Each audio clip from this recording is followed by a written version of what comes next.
الحمد للہ رب العالمین والصلاة والسلام علی سید المرسلین اما بعد فاعوذ باللہ من الشیطان الرجیم بسم اللہ الرحمن الرحیم خطبنا رسول اللہ صلی اللہ تعالی علیہ وسلم فی وسط ایام التشریق۔ رسول اکرم صلی اللہ تعالی علیہ وسلم نے حجۃ الوداع کے موقع پر جب خطبہ دیا تو ارشاد فرمایا، یا ایھا الناس الا ان ربکم واحد والا ان اباکم واحد۔ اے لوگوں، تمہارا رب ایک ہے اور تمہارا باپ حضرت آدم علیہ السلام ایک ہے۔ تم ایک رب کے بندے ہو اور ایک باپ کے بیٹے ہو۔ الا لا فضل لعربی علی عجمی ولا لعجمی علی عربی۔ کسی عربی کو اجمی پر کوئی فضیلت نہیں اور کسی اجمی کو عربی پر کوئی فضیلت نہیں ہے۔ ولا لاسود علی احمر ولا لاحمر علی اسود۔ کسی سیاہ رنگ والے کو سرخ والے پر کوئی فضیلت نہیں ہے اور کسی سرخ رنگ والے کو سیاہ رنگ والے پر کوئی فضیلت نہیں، الا بالتقوی۔ اگر فضیلت ہے تو تقوی کے بنیاد پر ہے۔ اگر سیاہ رنگ والا پرہیزگار ہے تو اللہ تعالیٰ کے نزدیک وہ عزت والا ہے۔ اگر سرخ رنگ والا اپنے نفس کا پجاری بن چکا ہے اور اللہ تعالیٰ کے احکام کی طرح توجہ نہیں دیتا، وہ کتنا ہی مالدار کیوں نہ ہو، اس کا کتنا ہی اچھا رنگ کیوں نہ ہو، ہمارے آقا علیہ الصلوۃ والسلام ارشاد فرماتے ہیں کہ اس شخص کی کوئی عزت نہیں ہے۔ عزت کا دار و مدار یہ ہے کہ ان اکرمکم عند اللہ اتقاکم۔ اللہ تبارک و تعالیٰ کے نزدیک جو عزت ہے وہ اس پر ہے کہ اللہ تبارک و تعالیٰ یہ دیکھتا ہے کہ تمہارے اندر پرہیزگاری کتنی ہے، دل کی نرمی کتنی ہے اور دل میں دین کا اثر کتنا ہے۔ اسی میرٹ پر عزتوں کے تاج بنتے ہیں۔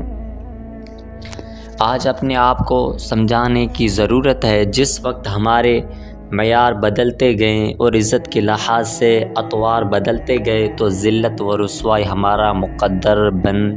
گئی ہے۔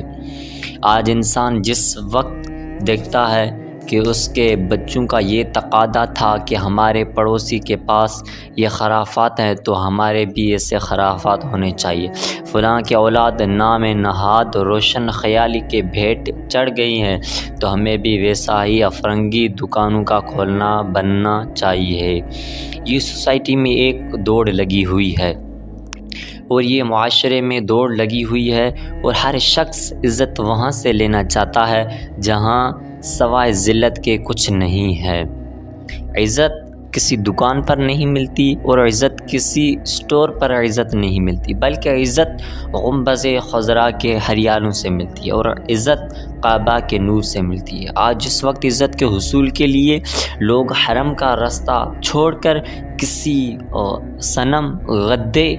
کی طرح جاتے ہیں یا اسلام اور سنت کا راستہ چھوڑ کر کسی نام نہاد کلچر کی طرح جاتے ہیں، اگر عزت کے حصول کے لیے اسوہ حسنہ کو چھوڑ کر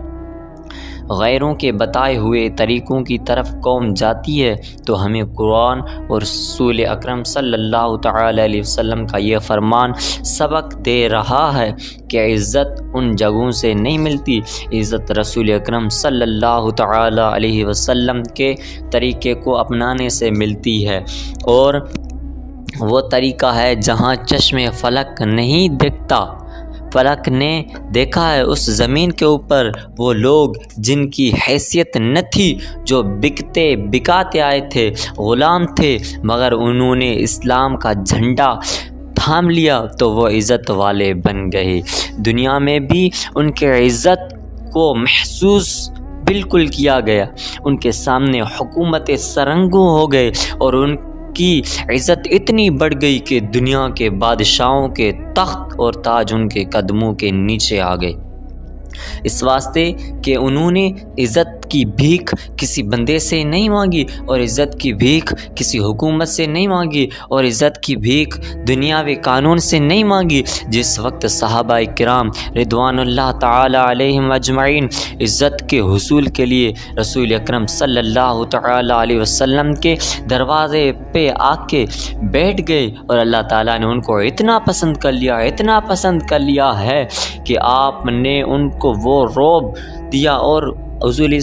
اللہ تبارک و تعالیٰ نے ان کو وہ طاقت دی ہے، اور اللہ تبارک و تعالیٰ نے ان کو وہ وقار دیا ہے کہ جس کی وجہ سے سپر طاقتیں ان کی آگے سرنگوں ہو گئے ہیں، اور اللہ تعالیٰ نے ان فقیروں کو دنیا کے اندر امیری کے تاج پہنا دیے ہیں۔ اس سلسلے میں رسول اکرم صلی اللہ تعالی علیہ وسلم کا یہ فرمان ہمارے ہر وقت پیش نظر رہنا چاہیے کہ حضور علیہ الصلوۃ والسلام نے فرمایا من سرہ ان یکون اکرم الناس فلیتق اللہ، بندے کو یہ اچھا لگتا ہے کہ میری عزت سب سے بڑھ جائے اور مجھے اللہ تعالیٰ تمام لوگوں میں سے زیادہ عزت عطا فرما دے تو اس کو اللہ تعالیٰ سے ڈرنا چاہیے، اور میرے بتائے ہوئے پر اللہ تعالیٰ تمہیں عمل کرنے کی توفیق عطا فرمائے۔ اور آخر میں میری یہ ایک ریکویسٹ ہے کہ میری چینل کو سبسکرائب کر دیں اللہ تعالیٰ کی رضا کی خاطر۔